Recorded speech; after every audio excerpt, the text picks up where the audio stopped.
एकदम दिल भर आया। कितनी आप लोगों ने सजावट सुंदर की है और कितनी मेहनत की है, तो जाने कितना रुपया आपने खर्च किया होगा। एक माँ को तो यही सब विचार आते रहता है और सोचती हूँ एक साल के अंदर इतना परिवर्तन उस गांव में कैसे हो गया और लोगों में इस कदर जागृति आ गई है कि हमें सत्य को पाना चाहिए। सत्य को पाना सब चाहते हैं, सबका विचार यही है कि हम सत्य को प्राप्त करें, क्योंकि बगैर सत्य के ये जीवन का कोई अर्थ नहीं।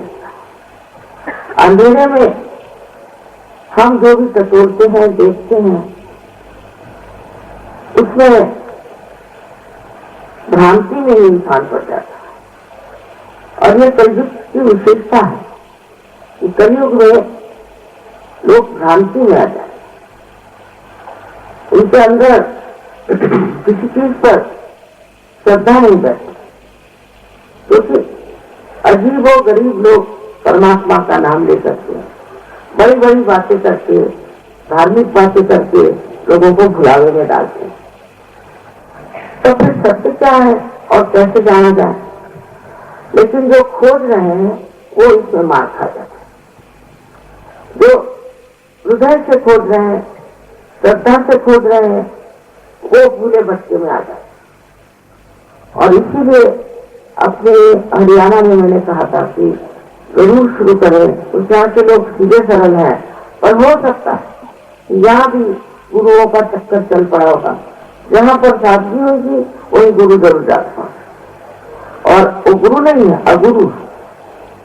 कोई तो दुष्ट है, राक्षस है, वो अपने को गुरु कहलाते हैं और सारा काम ऐसा करते हैं कि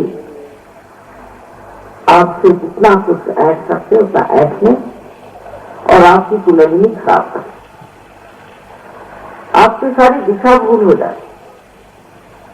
आप समझ ही नहीं सकते हैं कि क्या गलत काम है और क्या क्या सही काम है। अभी एक साथ से वो सब लोगों को मंत्र से कहते थे ऐसा, हीरे मोती कुछ कुछ और कभी कभी सोने की जंजीरें।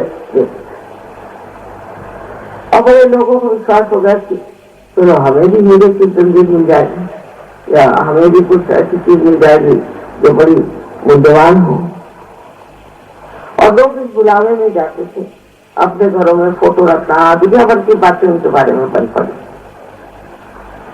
लेकिन ये सब करिश्मा वो आपसे एक तरह से भूल डालकर, इसको मिसमंजन करते हैं, उस तरह से वो इंसान को मिसमराइज करते हैं। मिसमराइज करने के बाद में इंसान जो भी चीज देखता है वो देखता नहीं, जो जानना है वो जानता नहीं, और उसके बाद वो अपने जो जिसे देना है देते रहे। बहुत रईस लोगों को ये देते थे हीरे, को पन्ने, कोई कुछ कहीं कुछ। मैंने कहा आपको सोचना चाहिए कि ऐसे ये देने वाले हैं तो अपने देश का कल्याण करें, या तो आपको ऐसा भी सोचना चाहिए कि वो आपको क्यों दे रहे हैं, आपके पास तो सब कुछ है, आपके ड्राइवर को दें। लेकिन इन बातों का किसी को कोई असर नहीं था। अंत एक बार बड़ी समारोह हुआ, उसमें 4 कैमरे लगाए, एक ऊपर एक नीचे। अब आप कैमरे को फिर मिसमराइज नहीं कर सकते, इंसान को तो कर सकते। तो कैमरा ने फोटो खींची और उस पूरी टेप बन गई और सब दूर बात छप गई कि ये महाराज है तो, और कैसे धंधे करते लोगों कैसे बुरा में डालते। इस तरह से बहुत अनेक तरीके के लोग अनेक ढंग करते। और जब उनके पास बहुत ज्यादा पैसा हो जाता है तो कोई यूनिवर्सिटी खोल देंगे, तो कहीं कुछ और बना देंगे, बच्चों का स्कूल बना देंगे, कुछ ना कुछ बना करके लोगों को बुलावा में डालेंगे। इन सब चीजों के पीछे में एक चीज याद रखें, हमेशा एक माँ के पीछे मत रखें कि बेटे तुमको क्या मिला, तुमने क्या पाया। ये तो तुम्हारे गुरुओं ने पाया, पर तुमने क्या पाया।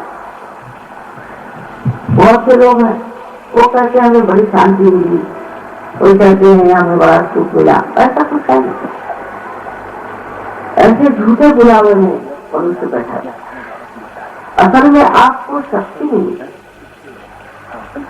आपके अंदर शक्ति का जागरण होना चाहिए और आपकी जो सुप्त शक्तियां वो जागरूक होकर के और वो कार्यान्वित होनी चाहिए, उनके काम चाहिए। अगर आपके पास जो चीजें हैं वो सब गायब हो रही और आपने तो कुछ पाया नहीं, और पाया भी तो कुछ इधर उधर से चीज पाली। ये तो बाजार में भी चीजें मिलती है, उसके लिए क्या जरूरी है कि आप इन गुरुओं की सेवा करें, उनको फोटो रखें और उनको बिजली लगाना। तो कोई एक पैसे की भी लंबी की कीमत है, लेकिन बुलावे में मनुष्य जो आता है उसका कारण है कलयुग। और इस कलयुग में अनेक ऐसे लोगों ने जन्म दिया है जो भगवान के नाम पर और धर्म के नाम पर और तरह तरह की बातें बना बना करके और कहते हैं कि हम बड़ा भारी कार्य कर रहे हैं।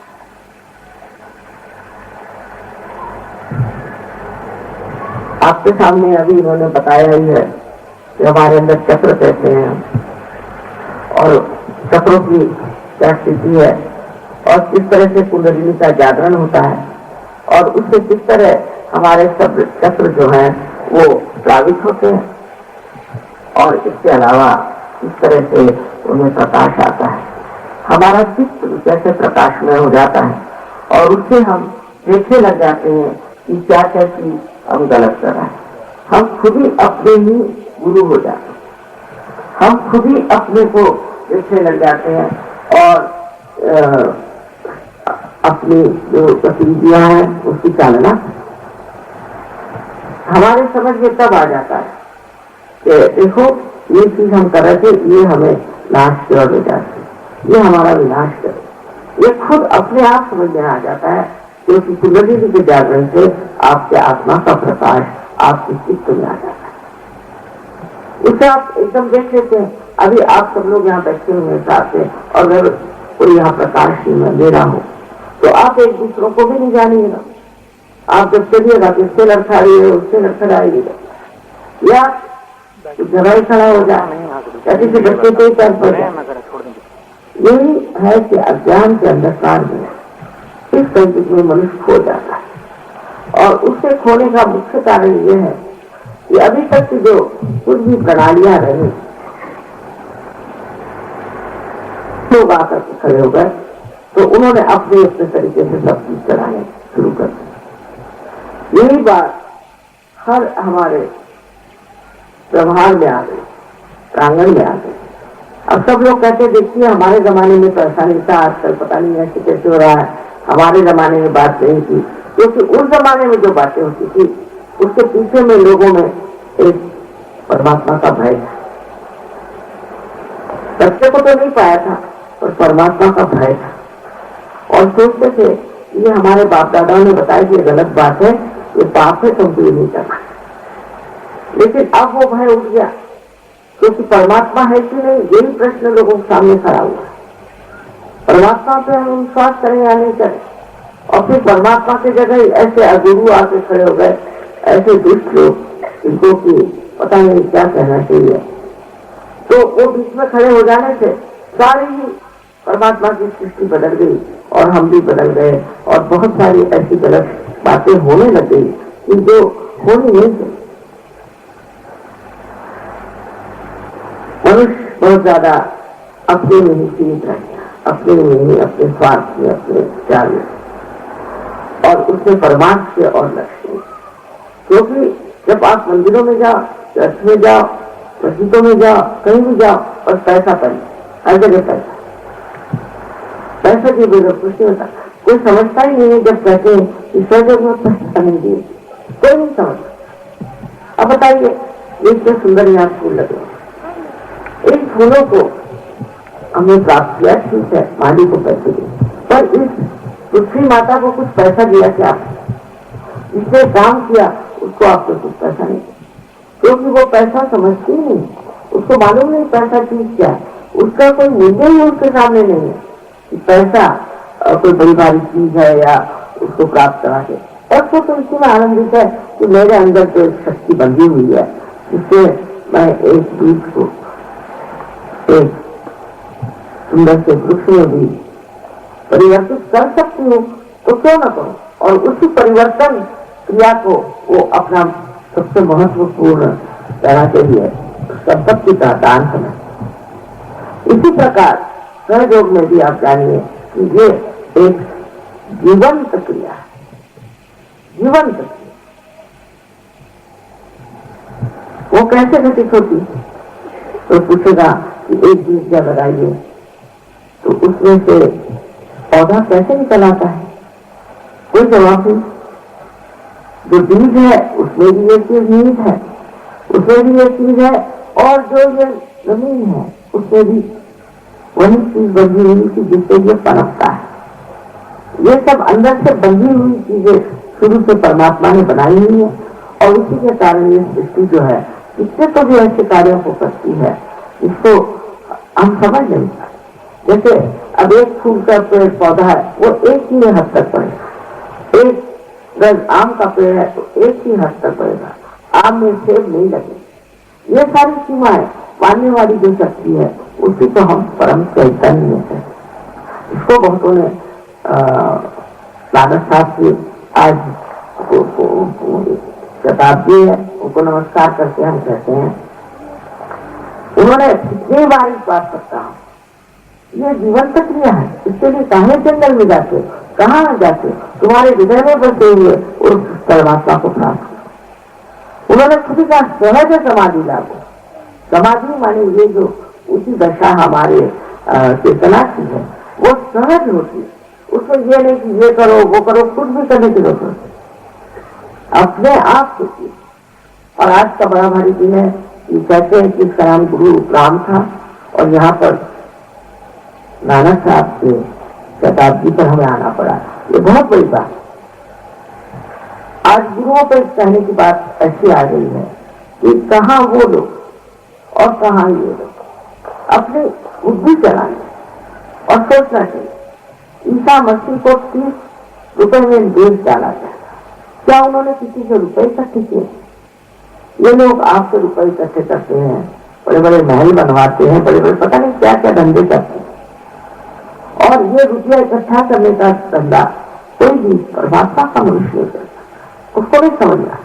जैसे ये पृथ्वी माता है उसी तरह से उसका हृदय होता है, वो सिर्फ देना ही जानता है। ऐसे समझ से अगर आप करें, क्योंकि उन्होंने पिछले साल मुझे बताया था यहाँ बहुत से लोग किसी गुरु से बहुत प्रभावित थे, उन्होंने सब हमारे इतने भी एडवर्टीजमेंट लगाए थे वो सब उन्होंने फाड़ डाले, इतने फोटोग्राफ लगा के सब फाड़ डाले। मैंने कहा ठीक नेक्स्ट ईयर देखा। अब आंखें खोल लेती है। कबीरदास जी ने कहा है कैसे समझाऊं सब जगह अंधा, ऐसे कैसे हार करके बैठे। वो लोग हार गए। उस वक्त वो स्थिति नहीं थी कि लोग सुने इस बात को, जाने कि पहले सत्य को प्राप्त। बहुत ही कम लोग थे, बहुत कम लोग, और उन लोगों की एक स्थिति उचित थी। जैसे नामदेव महाराष्ट्र के एक दर्जी, और उनकी एक विशेषता थी कि उनकी जो नौकरानी थी वो भी साधु साध्वी। तो वो फिर पंजाब में आए, तो गुरु नानक साहब ने उनको पहचान लिया, क्योंकि पहचान तो उन्हीं से हो सकती जो स्वयं पहुंचे हुए, इनको प्राप्त हुआ है परमात्मा का आशीर्वाद, जो आत्म साक्षात्कारी, वही आत्म साक्षात्कारी को पहचान। रामदेव एक बार एक गांव में गए, वहां पर एक कुम्हार, मैंने आते आते आपकी कुम्हारवाड़ी देखी तो मुझे उनकी याद आ गई। तो गोरा कुम्हार करके एक कुम्हार थे, वो भी शादी कर। तो जब देखा उनके खड़े थे वहां, जाकर के देखा कि वो अपनी पांव से मिट्टी को तोड़ रहे। उसको देखते ही साथ नामदेव एकदम हताश खड़े, और खड़े हो कहते हैं मराठी में है कि निर्गुणाच्या भीती आलो सगुणा, माने निर्गुण को देखने आया था। हमें ये सदगुरु पहले हुए उस प्रकाश को, चैतन्य को देखने आया था, तो वो तो सगुण में तेरे अंदर खड़ा है। ऐसी पहचान एक संत ही संतों की है। ये पहचान एक असंत नहीं करता। इतनी बड़ी बात कहना दूसरे के लिए, तेरे अंदर तो सारा सगुण में ही वो चैतन्य बराबर दिख रहा। और ये जो उनका कहना था वही बात आप देख सकते हैं कि नानक साहब ने उनको कितनी इज्जत से अपने पास रखा। फिर वो पंजाबी और उनकी इतनी बड़ी किताब है पंजाबी भाषा, नामदेव जो कि महाराष्ट्र के थे, इतनी बड़ी किताब उन्होंने लिखी और इसमें वर्णन किया कि निराकार क्या था। उस सब नानक साहब ने कहा कि अभी तो साकार की बात नहीं करो, निराकार की बात, क्योंकि साकार की बात करो तो लोग फिर लगे मूर्तियों को पूजना, ये करना वो करना, पर वो भी साकार की बात ही रहे। कहती हूँ अगर आप फूलों की बात करिए तो लोग फूल में अटक जाते हैं।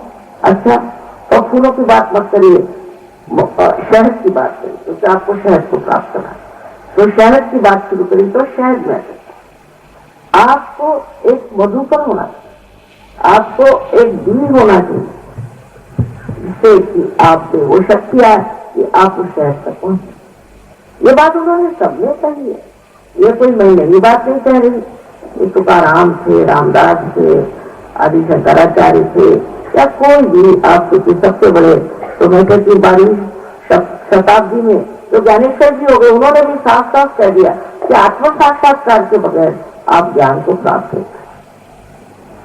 गीता में भी उन्होंने सबसे पहले कहा ज्ञान को प्राप्त। आप ज्ञान को प्राप्त करो, माने लोगों ने पढ़ना लिखना शुरू कर दिया।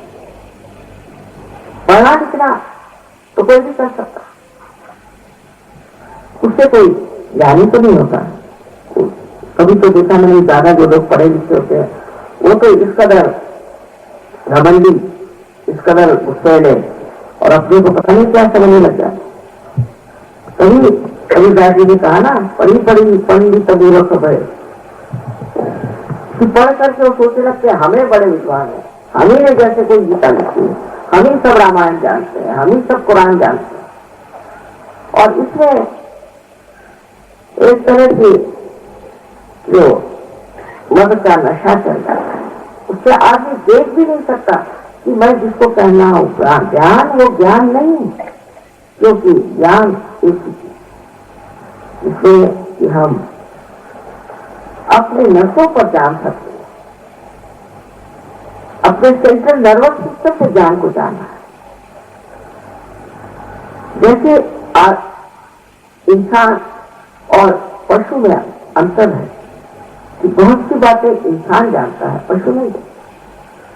वो जानता है अपने सेंट्रल नर्वस सिस्टम, अपने हाथ में बचे हुए नसों से जानता है। ज्ञान, इसे ज्ञान को, ये बोध, ये शब्द बुद्ध ने भी इस्तेमाल किया, बोध।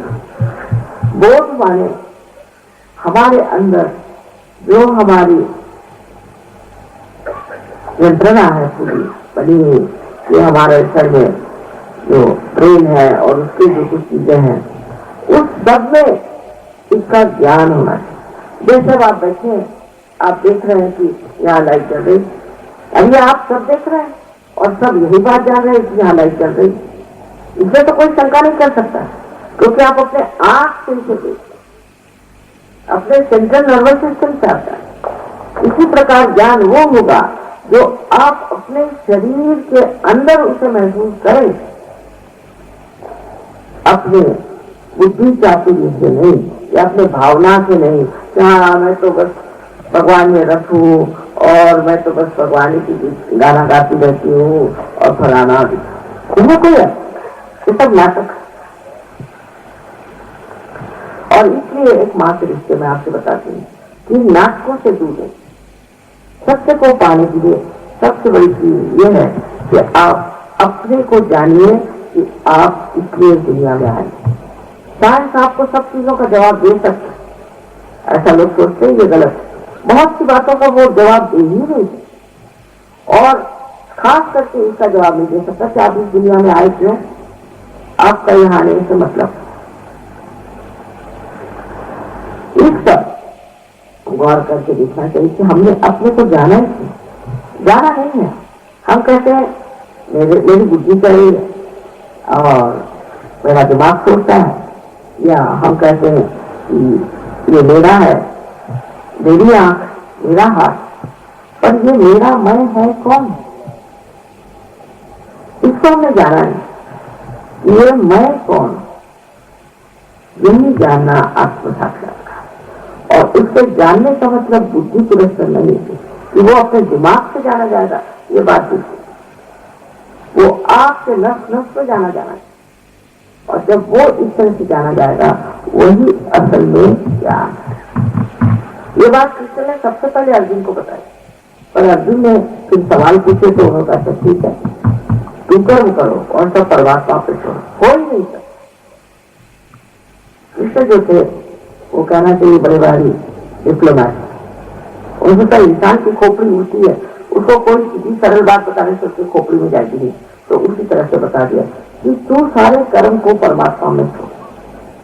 तो कोई अगर मर्डर रहेगा तो वो भी कहेगा कि हाँ भाई ठीक, मैंने छोड़ दिया कृष्ण। कोई बुरा काम करे कहे छोड़ दिया। कृष्ण जानते थे कि ये लोग थक के फिर समझ जाएंगे कि इसमें कुछ न कुछ बात, ये तभी हो सकता है जब आत्म साक्षात्कारी आप हो। जब आप आत्म साक्षात्कारी होते हैं तब आपके दिमाग में ये बात नहीं रहती कि मैं ये कर रहा हूं या मैं नहीं कर रहा हूं। हो रहा, सब घटित हो रहा। कोई सहयोगी अगर किसी को उसकी कुंडली जगा रहा है, मैंने कभी क्या बात सर नहीं उतर नहीं रही, बनता नहीं मामला इनसे, ये नहीं कहेगा कि मैं नहीं कर रहा हूं, ऐसे नहीं कर। ये बड़ी भारी सवाल है कि अपने आप ये घटित हो जाता है और मनुष्य जो है अकर्म में आ जाता है। यही चीज सहज योग से आप प्राप्त कर। सह माने आपके साथ और जो माने पैदा हुआ, ये आपका हक है कि आप उर्दू में बहुत से लोग धर्म को हक है, उसका मतलब ये है कि धर्म है आपका हक। धर्म को पाना, धर्म के बारे में बातें करना नहीं। इधर एक ईसाई होगा, मुसलमान होगा, या रिलीजियस सिख होगा, या किसी भी धर्म का हिंदू होगा, तो बातें तो धर्म की बहुत कर लेता, लेकिन सारे कुकर्म सब कर सकते। ये नहीं कि एक आदमी हिंदू है तो वो नहीं कर सकता, कि मुसलमान है तो नहीं कर सकता, सब कुकर्म कर सकते। इसका मतलब है उसमें धर्म नहीं। किसी धर्म में होने से उनसे धार्मिक नहीं होती। धर्म अंदर से जागरूक होना है और यही धर्म है, यह हक है। इस धर्म को अंदर जागरूक करना यह आपका हक। और ये जब जागरूक हो जाता है तो मैं किसी से कुछ बात को मना नहीं करती। अच्छा देखिए, एक बार अपनी कुंडली में जागरूक करो, फिर उसके प्रकाश में आप ही आप अपने को ठीक कर लेते। उसको कुछ करने की जरूरत है। जो कुछ भी गलत चीजें अपने आप छूट जाती है और जो बढ़िया चीजें आप प्राप्त करते। इसलिए इतने अनंत आशीर्वाद है। ये सब लोग मुझे शिक्षा लिखते थे कि माँ हमारा तो ये चमत्कार हो गया, वो चमत्कार हो गया, करते करते बहुत शिक्षा। तो मैंने एक साथ के साथ अच्छा बेटे शिक्षा ले जाओ और इसमें से तुम जैसा समझो और लोगों से और भी कह दो, सब तुमको लिखते भेज देंगे उनके चमत्कार। तो एक महीने में उन्होंने फोन किया मुझे कि माँ यहाँ तक तो आ गई मेरे पास। अब ये बताइए कि इसमें से कौन सी छापी जाए, कौन सी छापी जाए। मैं कहा मेरे पास तो बेटा समय नहीं है, लेकिन तुम ठीक समझो वो छापो। कहने हर एक कमाल की चीज, तो जिसको चमत्कार कहते हैं वो अनेक चमत्कार जीवन में हो सकते। और वो चमत्कार इससे विचित्र है कि कोई समझा ही नहीं सकता कैसे हुआ क्या। बाद में फिर ये समझ में आ जाता है कि हम परमात्मा के साम्राज्य में आ गए। और परमात्मा का साम्राज्य कोई ये हिंदुस्तान की गवर्नमेंट नहीं और न ही इंग्लैंड की गवर्नमेंट है। परमात्मा का साम्राज्य जो है वो बिल्कुल पूरी तरह से चुस्त। बहुत कोई आप चीज को सोचे और फौरन उसका असर करे। कमाल की चीज है ये परम चैतन्य का जो दरबार है वो ऐसा है कि उसकी रचना ही कुछ इस तरह से बनी है कि कोई कुछ कह दे और वो चीज घटित हो जाए। वो धीरे धीरे धीरे धीरे इस तरह से बना देते कि आप खुद हैरान होते कि हम कभी सोच ही नहीं रहे कैसे होगा ये कहां से। ये सब चीजें मैं जो कह रही हूँ उससे आपको विश्वास नहीं करना है, क्योंकि ये तो अंधविश्वास हो जाए। अंधविश्वास से आप कुछ नहीं पाए, किंतु मैं इसलिए बता रही हूँ कि आप समझ लीजिए कि जिसे आपको प्राप्त करना है वो चीज है आपकी अपनी शक्ति और आपका अधिकार कि आप परमात्मा के साम्राज्य में बैठे, उनके दरबार में बैठे, उनके आप एक सिटीजन हो जाए और फिर आप देखिए आपके इंतजाम कार बैठे हों। पर यह चीज होने के लिए ये जरूरी है कि पहले आपकी कुंडली की जागृति हो। तो सत्य क्या है कि आप शरीर बुद्धि मन आदि उपाधियां नहीं, किंतु आप स्वयं शुद्ध आत्मा। ये सब अभी तक जो आपसे वो मेरा मेरा करते रहे, अब मैं हो जाए। उसके बाद दूसरा शक्ति है कि चारों तरफ जो फैली हुई परमात्मा की शक्ति है, परम चैतन्य, वही सब जीवंत कार्य होकर वही शक्ति और उसी शक्ति का जब संबंध हमसे हो जाता है, जब हम उसे प्राप्त कर लेते हैं तो वो हमारे अंदर से पूरी समय बहती है। और इसी के लिए ये जैसे इसका एक कनेक्शन है ना, ऐसा ही कनेक्शन ये कुंडलिनी जग करके उस परम चैतन्य शक्ति की तरह। अब इसमें आप अगर बुद्धि से उसका विश्लेषण करें और उसके ऊपर सोचे कैसे कैसे हो सकता है। मां लोगों ने तो कहा कि कुंडलिनी का जागरण बड़ा कठिन है, फिर कोई कहते हैं कि मां कुंडली के जागरण से बड़ी गर्मी आती है, ये पर ये तो कुछ होता नहीं, अभी तक हुआ नहीं थी। अच्छा फिर ये भी कि हम सहजे मैं देखा है कि कुंडली जागृत हो जाती है, और अगर हो जाती है तो कोई तो बात विशेष है। अगर ये जागृति हो जाती है तो कोई ना कोई विशेष बात है। और आज आप ऐसे सभा में पैदा हो, ये खास कर ऐसा बाहर का समय है जिसको मैं ब्लॉसम टाइम कहती हूँ। इस समय ऐसे लोग पैदा हुए हैं कि वे बड़े आतुर हैं परमात्मा को जाने, बहुत उत्कंठा से, बहुत लगन से चाहते हैं कि हमें सत्य प्राप्त हो, किंतु बुलावे में आ गए क्योंकि ये कलयुग है। इस कलयुग के काले अंधकार में वो खो गए। तब कुछ भी हो जाए, अगर वो साधक है तो उनका ये हक है कि वो इसे प्राप्त करें और वो उनको मिलना चाहिए। इसके लिए आप पैसा कितना देंगे? जिस पृथ्वी को पैसा दो, नहीं तो कुछ भी दो, उसको कुछ समझ में आता है कि उसको कोई अकल है क्या? उसको पैसा क्या नहीं। और इस कार्य के लिए आप मेहनत क्या करनी? जब सब चीज आपके अंदर बंधी हुई है और जब सब चीज आपकी पहले से तैयार है, फिर जैसे कि एक समझ लीजिए ये मोमबत्ती पहले से तैयार है, अब इसके अंदर अगर आपको दीप जलाना है तो क्या मेहनत करनी है? एक दूसरी मोमबत्ती ला के उसके पास पकड़ लीजिए, वो जल जाए। सीधी सीधी बात है, इसमें आपका लेना देना कुछ नहीं बनता। सबसे बड़ी बात है कि सबसे प्यार है। प्यार की बात तो कोई करता ही नहीं, एकदम शुद्ध प्यार, शुद्ध प्रेम। और ये जो शुद्ध प्रेम है ये इतना मधुर और इतना संयोग करके आपके अंदर ऐसे ऐसे करामात करके दिखाएगा कि आप खुद हैरान हो जाएगा कि ये जहाज में क्या कमाल है। इसका कुछ बुद्धि की चेष्टा नहीं है, ये बुद्धि से परे, मन से परे एक आपकी एक अवस्था है। इसलिए दो अवस्थाएं प्राप्त होती है। पहली अवस्था है जिसको को हम कहते हैं निर्विचार समाधि। उस दशा में, निर्विचार समाधि की दशा में आप निर्विचार हो जाते। एक विचार उठता है, खत्म हो जाता है, दूसरा विचार उठता है, खत्म हो जाता है। हम लोग या तो भूत में रहते हैं भविष्य में, भूतकाल में शिक्षा जो बीत गया उस पर सोचते हैं या भविष्य के बारे में, और उसी पे हम नाचते रहते हैं। लेकिन ये हम सोचते नहीं कि हम ये जो वर्तमान ये समय इसमें नहीं ठहर पाते, इस समय में नहीं ठहर पाते, वर्तमान में हम ठहर नहीं पाते। पुनर्जीवन के जागरण से ये जो आपके विचार है तो एक बार उससे गिर जाते हैं और फिर उठते हैं, जिससे वो अलग अलग हो जाते हैं। और उसके वक्त बीच के जो जगह है उसको विलंब कहते हैं, उसमें आपका चित्त ठहर जाता है, तब कोई विचार नहीं आता, पर आप पूरी तरह से सचेतन चेतित है। इस तरह के निर्विचार समाधि, समाधि माने जी माने बुद्धि तो समा माने जो समा गई, बुद्धि से परे है जी, पर समझ लीजिए कि बुद्धि को समझ लीजिए तो आपकी जो चेतना है वो समान।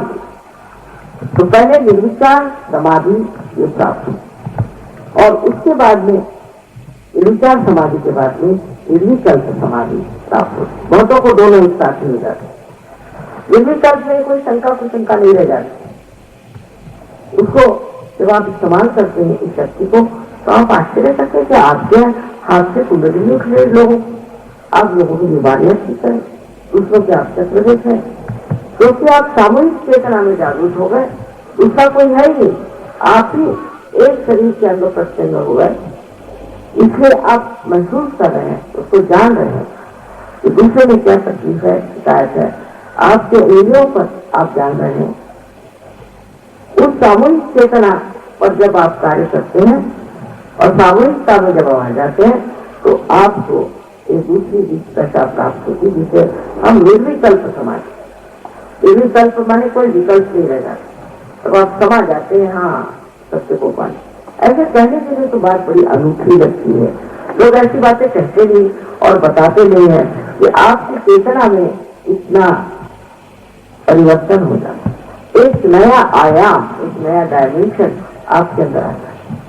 वो ये कि आप सामूहिकता में उतर के सबको जानते हैं, सबको समझते हैं, सबके चक्रों के बारे में जानते हैं।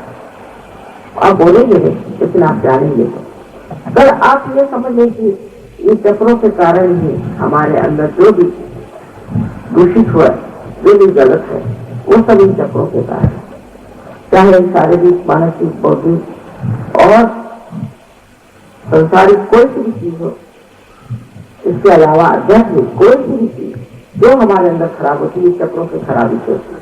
और अगर हम चक्रों को ठीक करना सीखें और उनके बारे में जान लें तो हम ठीक हो सकते और दूसरों के भी हम चक्र ठीक कर सकते हैं। ये सब शक्तियां आपके अंदर है और ठीक है, उनको प्राप्त करना है। बस एक बात जरूर है कि आपको इस परिवर्तन के लिए अंदर से एक शुद्ध इच्छा रखनी, बाकी इच्छाएं पूरी होती है पर तृप्ति नहीं होती। एक शुद्ध इच्छा है कि हमारा योग उस परम चैतन्य से होता है। ये शुद्ध इच्छा अगर आपके अंदर है तो ये कार्य हो सकता है बहुत आसान। और दूसरी बात जो आपको समझना चाहिए कि अपने प्रति हमें एक श्रद्धा होनी, अपने प्रति एक विश्वास। क्या हम इंसान है? सारे पशुओं से ऊंचे, सब इसी से ऊंचे, सारे सब चीजों से नीचे के फूल है, ठीक है, महक रहे हैं, लेकिन इनसे ऊंचे हम इंसान। और हम अपनी इज्जत न करें, हम अपने को न समझें, अपने को हमेशा दोषी समझ लेना। अब ये भी दूसरा तरीका है कि तुम बहुत पापी हो, तुम ये हो, तुम इतना रुपया दो, तुम्हारे पाप का पूर्ण हो जाएगा। इस तरह के पाप कर्म बहुत लोग करते, ये सब बात गलत। या तुम इसके दिन उपवास करो, तुम ये कर्म कांड करो, वो कर्म कांड करो। वहां औरतों को तो इतना ही लोग पकड़ा देते हैं, मैं देख देख के हैरान हो जाती हूँ कि औरतें सुनते क्यों है ये बात।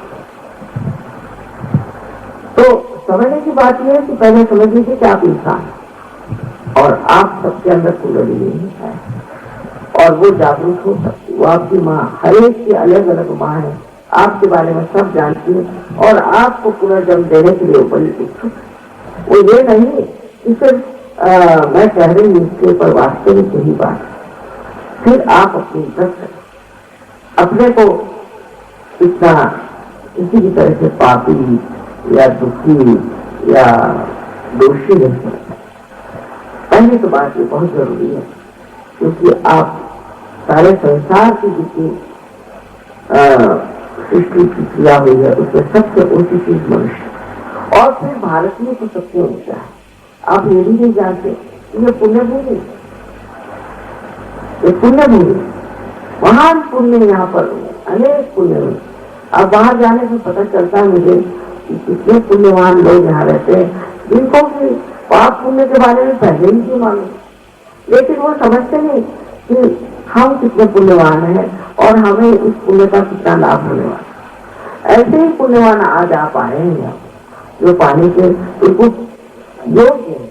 आप योग्य पात्र हैं तो अपने प्रति कोई भी तरह का ऐसा विचार न करें कि जिससे कोई शंका हो कि नहीं मुझे कैसे हो सकती, मैंने तो ये किया, मैंने तो। सबसे पहले जानना चाहिए ये परम चैतन्य जो है ये क्षमा का सागर सबसे, और आप ऐसी कोई गलती कर ही नहीं सकते तो ये क्षमा नहीं कर। वो तो चाहते हैं कि आप जब उस परम चैतन्य को प्राप्त करें। और जो कुछ कहा गया है आज तक ये आपको पुनर्जन्म मिलना चाहिए, आपका आत्म साक्षात्कार होना चाहिए, वो सब चीज पूरे होने का ये विशेष समय है। और इस वक्त आप आज भारत भूमि में पैदा हुए, ये बहुत बड़ी बात है। ये समझ करके और आप लोग जान लीजिए कि आप सब इस कुंडलिनी जागरण में पूरी तरह से शामिल। सिर्फ एक बात जो मैं कहूँ,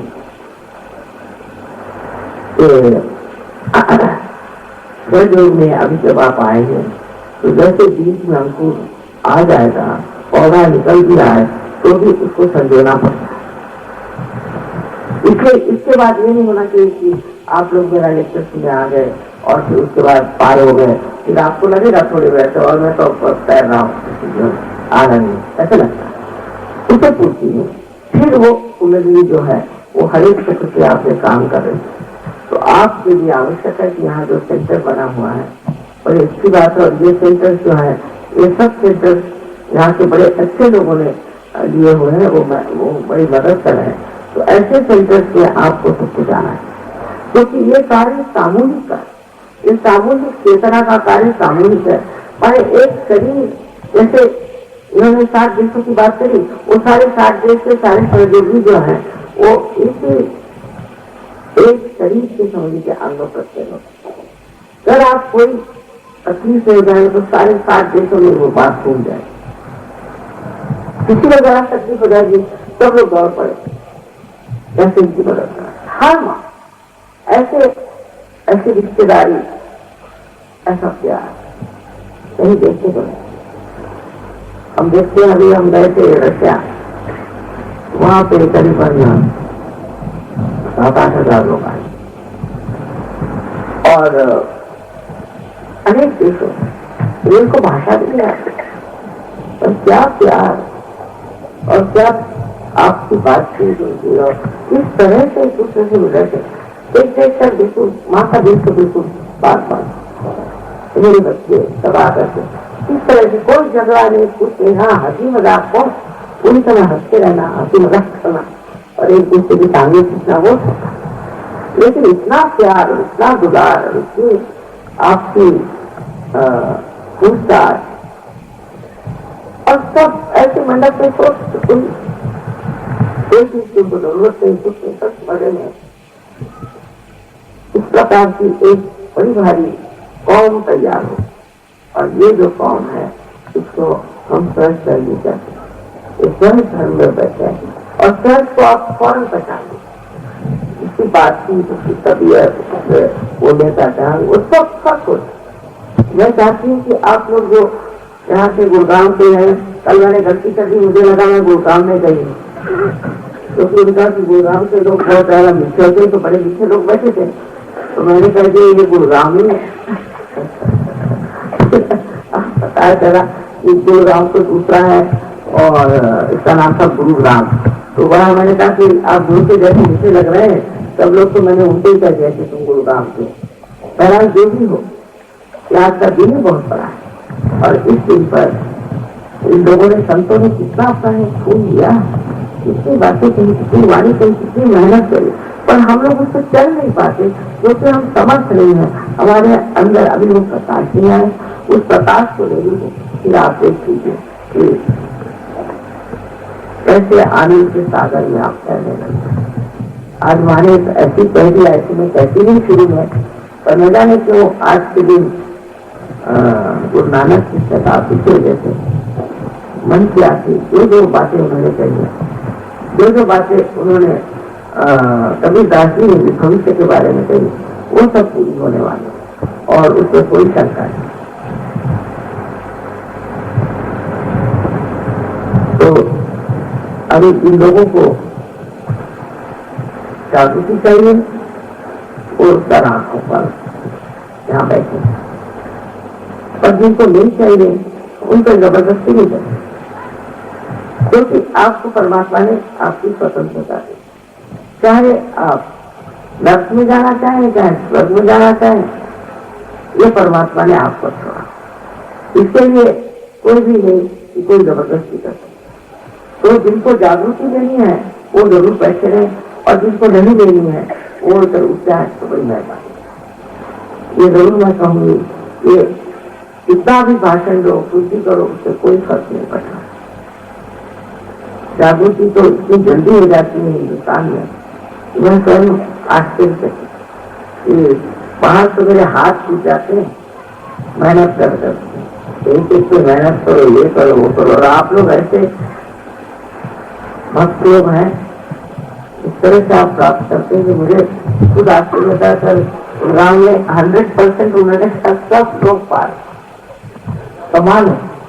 अब होने के बाद फिर ये नहीं होना चाहिए कि आप कर दीजिए, फिर जमना चाहिए। वो जमने की शक्ति कम है हिंदुस्तान में, वो विदेश ऐसा है, विदेश तो लोग पक्के जमते, क्योंकि वो जान गई ये कोई तो भी ऐसी चीज हमें मिल गई है जो कभी नहीं मिल सकती, तो वो मेहनत करते बहुत। और हिंदुस्तानियों का चलो ठीक है, आज आजकल वो दूसरे गुरु बाबा उनके यहाँ चलो, वहाँ गुरु शॉपिंग करते हैं।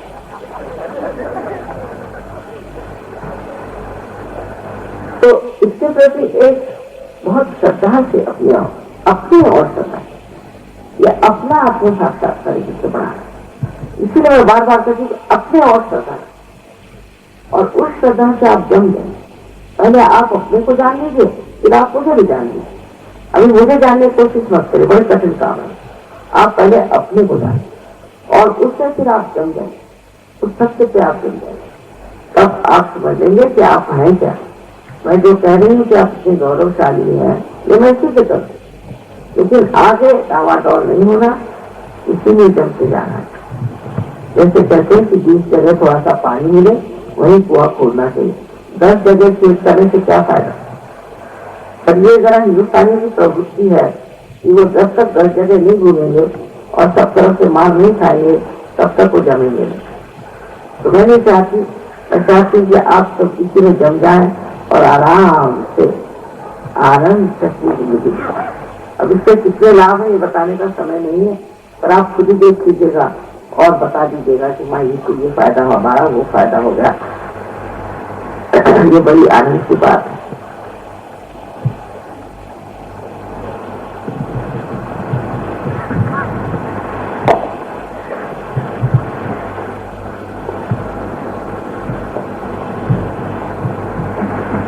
इसका मतलब आप सभी लोग चाहते हैं कि आपकी जागृति हो जाए, ठीक है।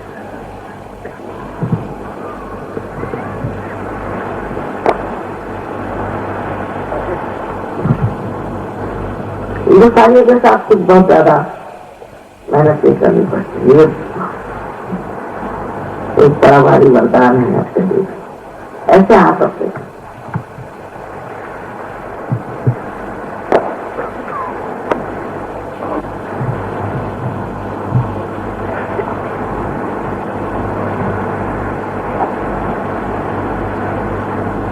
थोड़े ऐसे रखें जिससे कि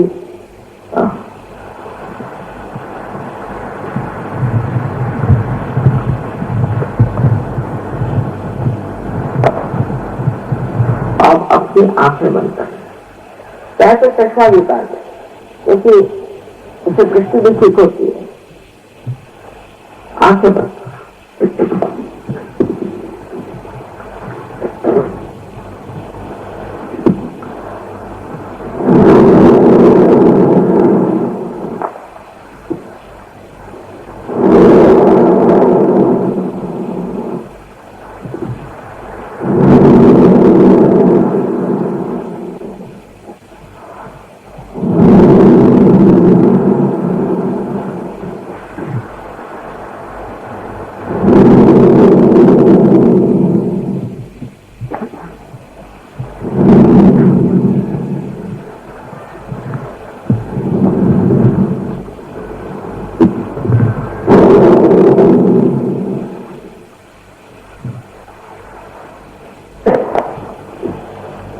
बोली क्या आप मेरी ओर करें, और ये हाथ से अपने सर पर एक साथ राइट हैंड सर पे रख के तालू के ऊपर कुछ गर्म या ठंडी हवा निकल रही है, थोड़ी पहले गर्म भी निकलती है, हाथ हिला के दे, राइट हैंड ऊपर अदान, हाथ सर से ऊपर तब दिखाई देगा।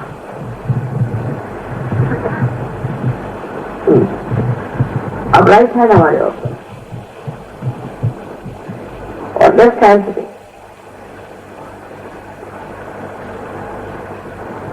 सर झुका ले, सर झुका दे, थोड़ा हाथ घुमा के देखिए पीछे पीछे के लिए, ऊपर बहुत ऊपर तक आते, इसी को यही पास है, सर नीचे झुका।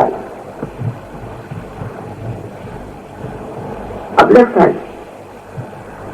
हैंड मेरी ओर करिए और right hand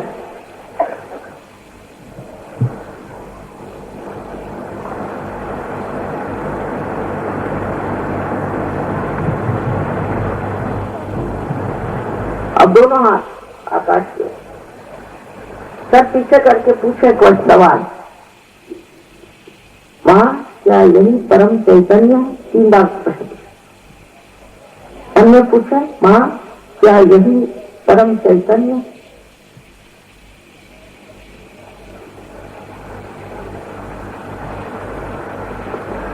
He asked the question, Mother, is this the Parama Chaitanya? 3 times.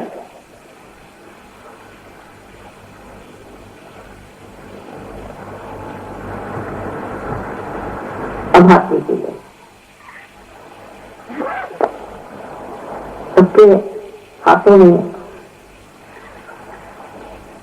या उंगलियों में या सर की तालू से ठंडी या गर्म कैसी भी हवा आ रही हो, ऐसे सब लोग हाथ ऊपर करें।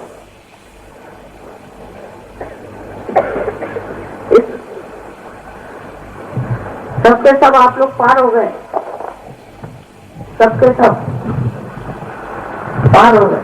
अब आप साधु लोगों को मेरा नमस्कार, पहले तो आप साधक थे, अब आप साधु हो गए और मेरा नमस्कार, अनंत आशीर्वाद। अब यही चाहूंगी इसको आगे बढ़ाइए और इससे पूरी तरह से बढ़ते बढ़ते एक बड़े बड़े वृक्ष हो जाइए, जो आपके सारे और भी लोग जागरूक हैं।